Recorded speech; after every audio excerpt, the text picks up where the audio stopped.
Hello students, welcome to Nidhi English and Activity classes. Today we are going to study the book First Flight. The chapter is The 100 Dresses Part 2nd. In previous video we have studied the first part of this chapter and today we will complete the summary of the second part.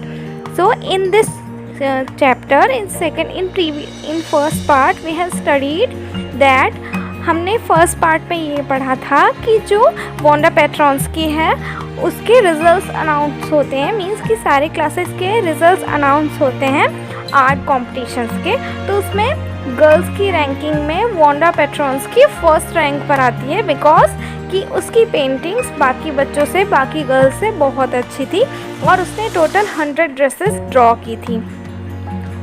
तो उसकी 100 dresses की paintings को देखकर बाकी बच्चों को और पैगी और मैडी को भी ये रियलाइजेशन हो गया था कि जो वोंड्रा अपने 100 ड्रेसेस के बारे में जो चीज़ें बताती थी वो बिल्कुल सच थी, वो झूठ नहीं बोलती थी।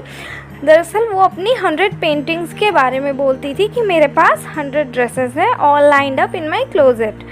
तो रिज़ल्ट्स अनाउंस होने के बाद उसके बाद हम सेकेंड पार्ट में अब ये पढ़ेंगे कि रिज़ल्ट्स अनाउंसमेंट के बाद सारे बच्चे यूजुअली उस तरीके से अपनी प्रॉपर अब रिज़ल्ट्स के अनाउंसमेंट के बाद क्लासेस प्रॉपरली उसी तरीके से चलने लगी जिस तरीके से क्लासेस चलती थी और मिस मैसन भी क्लासेस पढ़ाने लगी। उसके बाद क्या होता है कि अचानक से एक स्टूडेंट आता है और वो स्टूडेंट उसके हाथ में एक नोट होता है, एक लेटर होता है, एक पीस ऑफ पेपर होता है और वो मिस मैसन को वो लेटर दे देता है। मिस मैसन जब वो लेटर को खोलती हैं तो लेटर को देखती हैं तो उन्हें पता चलता है वो वोंडा पेट्रोंस्की के फादर का लेटर है, यानी कि जैन पेट्रोंस्की का वो लेटर है।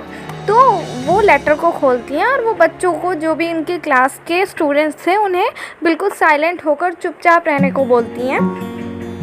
तो फिर वो जब लेटर को खोलती हैं, लेटर को खोलने के बाद उन्होंने पढ़ा कि कैसे हैं आप सब, मुझे उम्मीद है कि आप सब बहुत अच्छे होंगे और मैं वोंडा पेट्रोंस्की का फादर हूँ और मैं ये बोलना चाहता हूँ कि हम आउट ऑफ टाउन जा रहे हैं और हम यहाँ से निकल चुके हैं और हम अब शहर में जाना चाहते हैं। अब हम शहर में शिफ्ट हो रहे हैं और मैं वहाँ पर अपने बच्चों को ले जाना चाहता हूँ जहाँ मेरे बच्चे का कोई इस वजह से मजाक ना उड़ाए कि उसका नाम अजीब है, उसके नेम अजीब हैं। क्योंकि जो गांव होता है वहाँ एक ही टाइप के लोग रहते हैं, एक ही कास्ट के लोग होते हैं, एक ही रेस के लोग होते हैं, लेकिन जो शहर होता है वहाँ पर कई जगहों से, कई प्लेसेस से पीपल आकर रहते हैं। तो हर कोई अलग होता है, हर कोई अलग लैंग्वेज का होता है, हर कोई अलग रेसेस का होता है।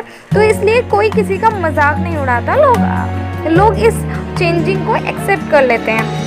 तो उन्होंने बोला कि अब हम यहाँ नहीं रहने वाले हैं, अब हम यहाँ से जा रहे हैं तो वोंडा पेट्रोंस्की स्कूल नहीं आएगी। उनके लेटर को पढ़कर मिस मैसन बोलती हैं, अपने क्लास के स्टूडेंट्स को बोलती हैं कि मुझे उम्मीद है कि मैं आप लोगों से ये एक्सपेक्ट करती हूँ कि आप लोगों ने कभी किसी बच्चे का इसलिए मजाक नहीं उड़ाया होगा कि उसका नाम अजीब है या फिर वो अजीब है या फिर वो अलग रेस का है, अलग लैंग्वेज का है।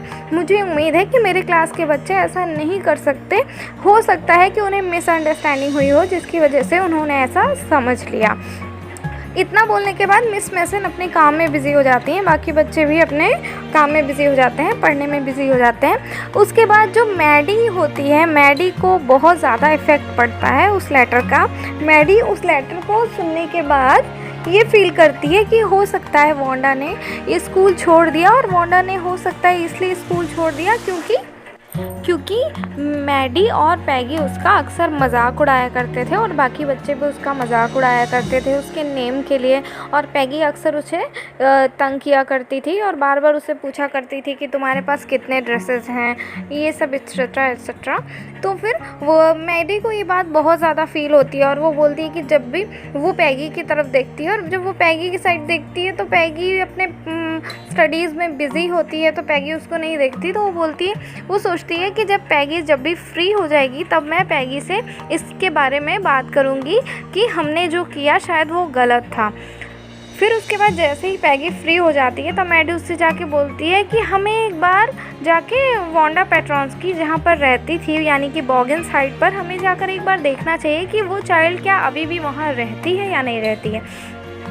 मैडी की बातों को सुनकर पैगी को ये लगता है कि हो सकता है जो मैं सोच रही हूँ, जो मैं फ़ील कर रही हूँ, वही ये भी फ़ील कर रही हो, इसलिए इसने ऐसा बोला। तो वो दोनों क्या करते हैं, वो दोनों डिसाइड करते हैं कि आज शाम को इवनिंग में हम जाकर वांडा पेट्रोंस्की के घर को देखेंगे कि वो है या नहीं है। अगर होगी तो हम उसे सॉरी बोल देंगे या फिर हम उससे कुछ बातें करेंगे। तो स्कूल के बाद वो उन दोनों ने डिसाइड किया कि वो उसके घर जाएंगे। वो चले भी जाते हैं। वो जाने के बाद जब वहाँ बॉगिंस हाइट पर पहुँचते हैं तो वो घर देखते हैं उसका बाहर से। उनका घर जो था वो साफ़ सुथरा था, काफ़ी ठीक ठाक था, लेकिन बहुत ज़्यादा अच्छा तो नहीं था, लेकिन फिर भी ठीक था। उनको देखने के बाद, वो उसको घर को देखने के बाद उन्हें याद आ जाता है, वांडा पेट्रोंस्की की याद आ जाती है। और वो बोलते हैं कि वो वांडा थी जो ब्लू ड्रेस पहन के आती थी। हालांकि वो डेली एक ही ड्रेस पहन के आती थी। उसकी ड्रेस वो बहुत ज़्यादा अच्छी तो नहीं थी, लेकिन फिर भी साफ़ थी। भले ही वो फेडेड हो गई थी, लेकिन वो क्लीन रहती थी हमेशा उसकी ड्रेसेस। तो जब वो देखते हैं तो वो फ्रंट डोर पे नॉक करते हैं तो कोई भी गेट नहीं खोलता है। फिर उसके बाद वो बैक डोर पे जाते हैं तो भी वहाँ नॉक करते हैं तो कोई नहीं होता है। तो उन्हें रियलाइज़ होता है कि घर में कोई भी नहीं है। तो उन्हें लगता है कि हो सकता है कि जो लेटर में लिखा था वो बिल्कुल सही था, वो घर छोड़कर वो लोग जा चुके हैं। तब वो वापस चले आते हैं। फिर उसके बाद नेक्स्ट डे भी मैडी को अभी भी बुरा लग रहा था। अभी वो सॉरी फील कर रही थी। उसे ये लग रहा था कि पैगी ने जो किया उसके साथ वो गलत किया, और पैगी को भी कहीं ना कहीं ये फील हो रहा था।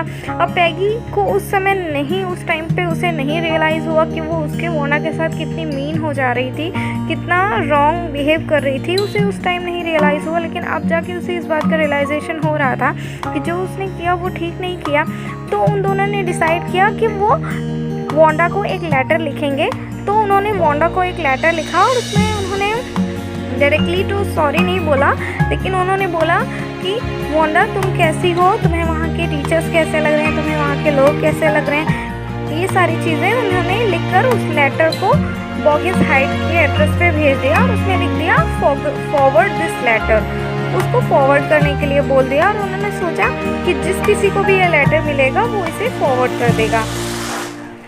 फिर उसके बाद जब काफ़ी दिन हो जाते हैं, कुछ टाइम बीत जाता है, उसके बाद कोई भी रिस्पॉन्स नहीं आता। तो पैगी और मैडी सोचने लगते हैं कि हो सकता है कि वांडा हमसे नाराज़ हो, या फिर उसे हमें हमारा बिहेव, जाहिर सी बात है कि हमने उसके साथ जो बिहेव किया था उस वजह से वो हमसे बात नहीं करना चाहती होगी, इसलिए हो सकता है उसने अभी तक रिप्लाई नहीं किया। फिर उसके बाद थोड़ा टाइम बीतने के बाद एक और लेटर आता है वांडा पेट्रोंस्की के साइड से। तो मिस मैसन के पास वो लेटर आता है और उसमें वांडा पूछती है कि कैसे हैं आप सब, मुझे आप सब की बहुत याद आती है। हमारे स्टूडेंट्स कहते हैं कैसे हैं, रूम नंबर 13 के स्टूडेंट्स यानी मेरे क्लास के स्टूडेंट्स कैसे हैं, टीचर्स कैसे हैं, आप सब की मुझे बहुत याद आती है।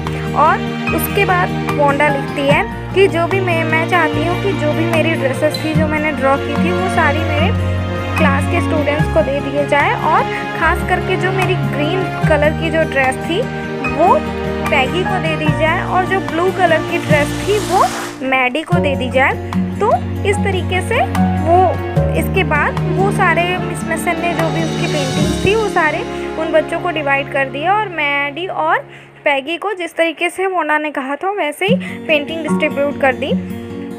मैडी और पैगी अपने पेंटिंग्स को लेकर घर जाते हैं। तो मैडी को उसकी पेंटिंग इतनी ज़्यादा खूबसूरत लगती है कि उसने अपने बेडरूम में उसे पेस्ट कर लिया होता है, उसे डेकोरेट कर लिया होता है। तो एक दिन क्या करती है मैडी, उसकी अपनी ड्रेस को बड़ी ध्यान से देखती है। तो उसे ध्यान से देखने के बाद ये रियलाइज़ होता है कि उस पिक्चर में जिसमें वो ब्लू ड्रेस बनी हुई थी, उस पिक्चर में उसकी खुद की पिक है, यानी कि वो पूरी पेंटिंग ही मैडी की है। मीन्स कि उसका पूरा फेस है, उसका बॉडी है, मीन्स कि वांडा ने पूरी की पूरी मैडी की ही पेंटिंग बनाई थी। और उसने देखा कि वांडा ने पूरी तरीके से मैडी को इतने खूबसूरत तरीके से इमेजिन करके ये ड्रेस में मैडी को पिक्चराइज किया है। इसे देखने के बाद वो बहुत खुश हो जाती है। उसके बाद वो दौड़ के पैगी के पास जाती है।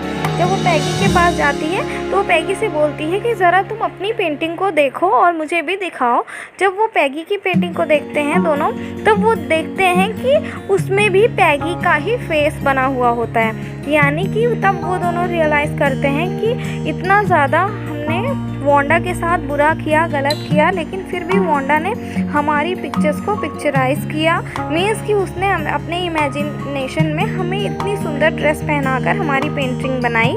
इसके बाद वो बहुत ज़्यादा खुश हो जाते हैं, बहुत ज़्यादा परेशान हो जाते हैं। फिर उसके बाद वो बोलते हैं कि वांडा सच में बहुत ही अच्छी लड़की थी, बहुत ही अच्छी स्टूडेंट थी और वो बहुत ही टैलेंटेड थी, और वो जहाँ भी होगी अभी भी उसके पास हमेशा ही 100 ड्रेसेस थी। उसकी हर एक बात सच थी।